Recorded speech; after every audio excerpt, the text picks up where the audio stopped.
Անցավ եւս մեկ շաբաթ ու Մավան ելքով վթարներից կրկին հնարավոր չեղավ խուսափել։ Եթերում 911-ն է, բարի երեկո։ Կանգնած է ավարիոնին էլ միացրած։ Ու Նիվան եկավ եւ մխրճվեց գազելի մեջ։ Դիմացավ մեքենա էր գնում, տեսադաշ չեմ ունեցել։ Կրկին վթար ու կրկին տաքսի։ Արագությունը շատ էր, գերազանցել էր։ Դա պարզկեն տրակա։ Տորմուզարի չենթարվեց։ Տենց եղավ էլի։ Գտնվում է շոկային վիճակում, ցույց ենք տվել առաջի բուժօգնություն։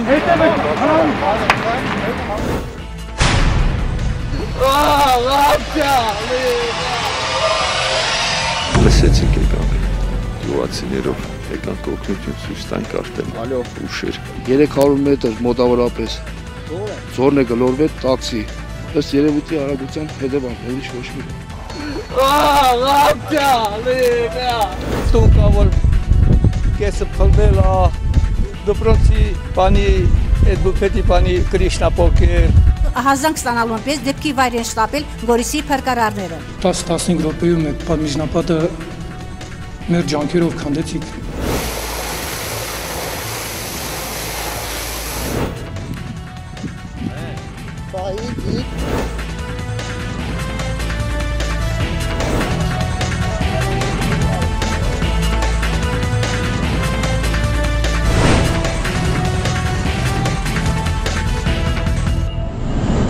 Ավելի արագ, ավելի բարձր, ավելի հեռու։ Այս բառերն են հնչել մոտ 2500 տարի առաջ օլիմպիական առաջին խաղերի բացման ժամանակ։ Հնչել են եւ մարզիկների համար դարձել են Բաղձալի ոսկուն հասնելու գլխավոր խթանը, բայց ցանկացած կարգախոս օգտակար ու ոգևորիչ կարող է լինել միայն իրեն բնորոշ համատեքստում։ Եթե վերցնես օլիմպիական կարգախոսը եւ առանց փոփոխությունների տեղափոխես առօրյա կյանք, այն լրիվ այլ իմաստ ձեռք կբերի ու նաեւ կարող է վտանգավոր դառնալ։ Դժվար է նույնիսկ պատկերացնել, թե ինչ տեղի կունենա այն ժամանակ, երբ ասենք տաքսու կամ այլ մարդատարի վարորդ որոշում է մարզական կարգախոսը կիրառել բնակավայրի ավտոճանապարհին։ Պատկերացնել պետք չէ, առաջարկում եմ ուղղակի դիտել։ Հազիվ էին տրոլեյբուսները երթուղայինների պես բազմամարդ դարձել, երբ ստիպված էին դատարկվել։ Տեղաշարժն անհնար է, լարերի ուղղությամբ վթար կա։ 1 րոպեի չափ կանգնած է ավարիոնին էլ միացրած։ Ու Նիվան եկավ եւ մխրճվեց գազելի մեջ։ Գազելը կանգնել էր անսարքության պատճառով։ Վարորդը պատրաստվում էր դուրս գալ եւ բացել կապոտը։ Հապաղումը փրկեց նրա կյանքը։ Պատկերացրեք, եթե նա լիներ մեքենայի առջևում։ Նիվայի հարվածից գազելը մոտ 1 մետր տեղաշարժվել էր։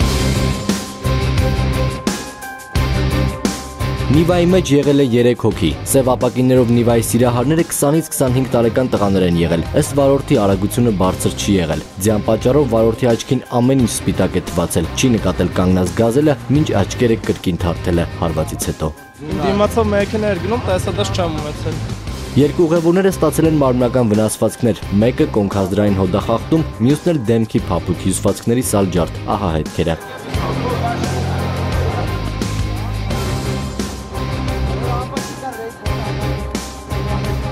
Դուժասներին տեղափոխել են հիվանդանոց։ Վթարի վայրում որոշ վարորդներ պնդում էին, որ Նիվան չէր կարող արագությունը գերազանցած չլինել։ Սա այն հատվածն է, որտեղ վարորդները սովորաբար արագացման են գնում վերելքը հաղթահարելու համար, բայց սա դեռ փորձագիտական եզրակացություն չէ։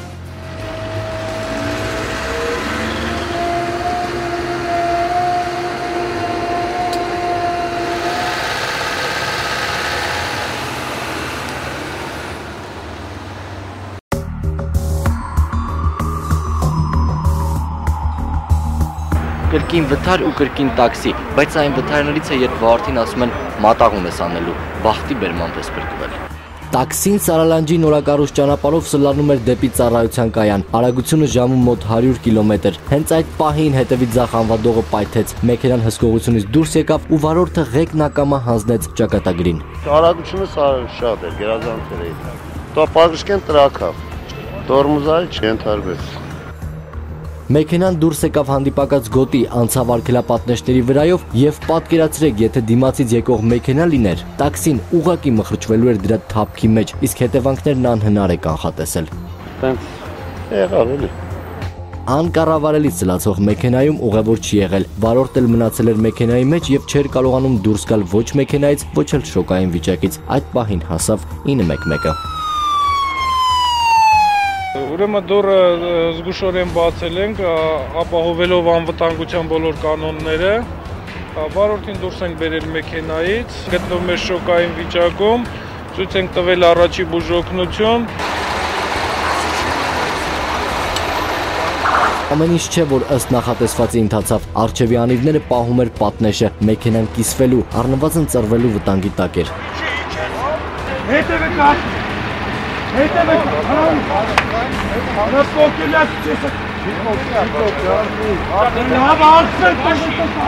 Վերջում իհարկե խելքի տալով ձևը գտան, նախիջեցրեցին հետնամասը, ապա քաշեցին։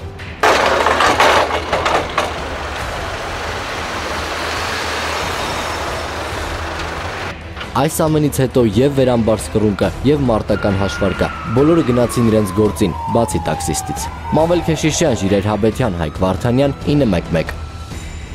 Կարգախոսները համատեքստից դուրս կիրառելը պարզվում է չարյաց փոքրագույնն է։ Մայրաքաղաքային այս երկու վթարների դեպքում Փառք Աստծո օլիմպիական հավաքնությունները ոչ ոքի համար ճակատագրական չեղան։ Միգուցե զուտ պատահականություն էր, բայց պատահականությունների վրա հույս դնել չի կարելի, երբ ավելի արագ, ավելի բարձր, ավելի հեռու արտահայտությունը մարզական համատեքստից կտրում ու տեղափոխում ես առօրյա կյանք ոչ թե մայրաքաղաքային ճանապարհին, այլ լեռնային անողոք կլիմայի պայմաններում, ձյունով ու սառույցով պատված մայրուղու վրա։ Ձմեռը կիսվել է, փրկարարները բազմաթիվ անգամ հենց միայն այս ձմռան ընթացքում ձյան եւ բուքի ճիրաններից անմատչելի ձորերում պատանդ մնացած մեքենաներ եւ ուղևորներ են ազատել։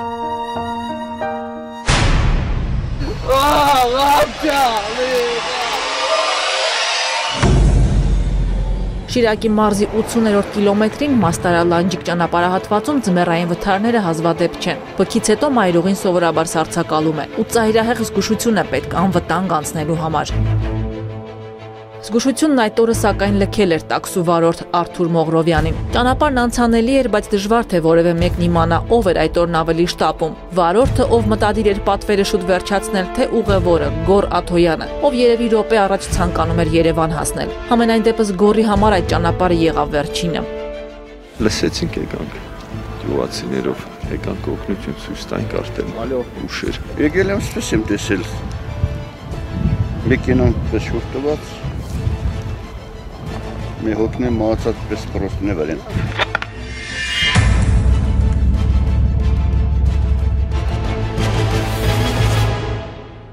300 մետր մոտավորապես ձորն է գլորվել տաքսի Մագնիշի VAZ 2107 4795 պետհամարաշինի ավտոմեքենա։ Ճանապարհն անցանելի է, տեղ-տեղ սառցակալված է, բայց դա երևի ըստ երևույթի արագության հետևանքն է, ոչ մի։ Տաքսի ծառայության մեքենան առայժմ անհայտ պատճառներով դուրս էր եկել ճանապարհի երթևեկիլի մասից եւ գլորվել ձորը։ Մահացած ուղևորի մարմինը փրկարարներն են դուրս բերում։ Դժվար, որովհետեւ ձյունը շատ էր ու շատ մեծ քարեր կային, քարեր փոխած մեջ դրա համար դժվար։ Փրկարարներն հանեցին, օգնություն հասան հանեցին, տեղափոխել մի փրկարարներ իջած այնտեղ սպասում են, որ հանեն մյուսին տանեն։ Դիագի տեղափոխմանն ենք սպասում։ Դեպքի վայր հասած բժիշկներին այլ բան չէր բնում, քան արձանագրել 52 տարեկան Գոռ Աթոյանի մահը։ Ձորը գլորվելուց ուղևորը դուրս էր ընկել մեքենայից։ Վնասվածքները կյանքի հետ անհամատեղելի են եղել։ Պանիկա։ Հանկողքի։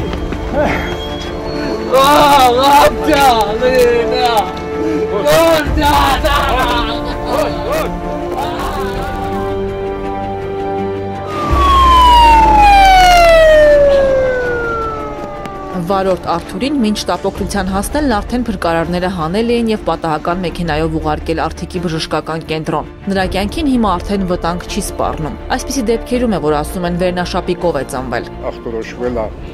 կրծքի վանդակի սալջարդ, ձախ սրունքի միջին երրորդականի անհարթ եզերով վերք, արյունահոսություն եւ սրունքի զույգ սրունքների մաշկի բազմաթիվ քերծվածքներ, աջ ականջի քերծվածք։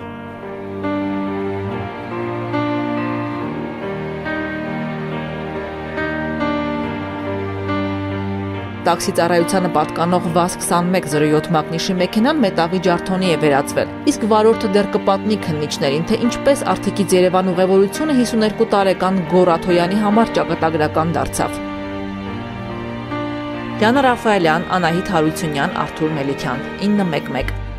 Եթե նախորդ երկու դեպքերում տեղի ունեցածը կարելի է կապել առաջին հերթին մարդկային գործոնի հետ, ապա այն, ինչ եղավ այս շաբաթ Սյունիքում, ցավոք դուրս է մեր վերահսկողությունից։ Բնությունը Հայաստանում այդ առումով խիստ է եւ անողոք։ Մեզ մոտ տարերային աղետների պակաս երբեք չի զգացվել։ Երկրաշարժ, սողանք, հեղեղումներ, ուժեղ քամիներ։ Բնական աղետների այսպիսի առատության ու կրկնման հաճախականության դեմ մենք անզոր ենք, բայց դրանց հետևանքները միշտ էլ հնարավոր է հասցնել նվազագույնի։ Պետք է ուղղակի պատրաստ լինել։ Գորիսում հունվարի 17-ի առավոտյան սկսած քամին գիշերը հասավ իր գագաթնակետին։ Նրա արագությունը վայրկյանում հասավ 26 մետրի, իսկ քաղաքից դուրս եկող ճանապարհներին 30 մետրի։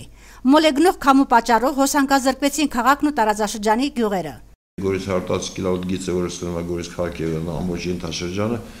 ուղղակի հոսանքը անջատվել էր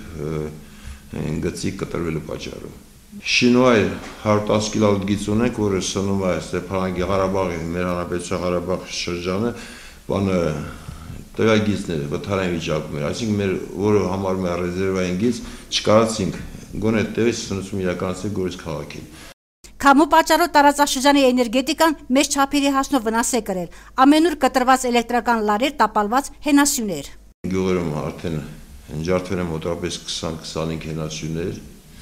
0.4 կիլովոտում, 10 կիլովոտում ունենք ջարդված մոտավորապես 8 հենասյուն։ Դպրոցներում նախադպրոցական հիմնարկները դադարեցրել են աշխատանքը։ Նրանց թվում նաև Խոտի միջնակարգ դպրոցը, որի տանիքի մի մասը վնասվել է։ Երեխաներին ուղարկել ենք տուն, քանի որ աղետալի վիճակ է, դպրոցում ջեռուսում չկա, հնոցատունը չի աշխատում հոսանքազրկման պատճառով։ Քամու պատճառած վնասը Խոտ գյուղին դրանով չի սահմանափակվում։ Եկոմին տուն կա, որ կեսը փլվել է, դպրոցի Պանի այդ բուֆետի պանի Կրիշնա պոկել, վնասներ շատ հասցրել։ Երևանից լույս չկա ամբողջ գյուղում։ Նմանատիպ վիճակ է նաև Շինուհայրում, ուր վնասվել են նաև մանկապարտեզի եւ մշակույթի օջախի շենքերի տանիքները։ Մոլեգնած քամի մտել է նաև Գորիսում տեղակայված Սյունիքի ռազմական դատախազության շենք եւ վնասել պատերից մեկը, դրանով իսկ վտանգ ստեղծելու աշխատողների համար։ Ահա ինչու ահազանգ ստանալուն պես դեպքի վայր են շտապել Գորիսի փրկարարները։ Դեպքի վայրում աշխատելով մեր հնամտություններով 10-15 րոպեում այդ պատմիջնապատը մեր ջանքերով քանդեցիք, թափեցիք։ Ուժգին քամիներ են արձանագրվել նաև Սյունիքի մարզի Կապան քաղաքում, իսկ Մեղրու լեռնանցքում քամի բարդություններ է ստեղծել ավտոերթևեկության համար։ Կրակը շարժիչում, օգնություն տանիքից, հրդե բախումից, ավտոսանդուղքը։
գարաժում կանգնելու ժամանակ տորմոս տվին, որ կանգնենք, հացեր պագրիչքը առաջ կենաց պատին խփեց, պաժարը բռնկվեց, հոսանքից էր, թե բենզինից էր, թե գազից էր, չհասցրին ոչինչ անել, միանգամից կրասկեն, կապոտը բանը բռնկվեց։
Տեղում էին, լուսամուտից մտել ենք, լուսամուտից դուրս ենք եկել, լուսամուտները փակել ենք։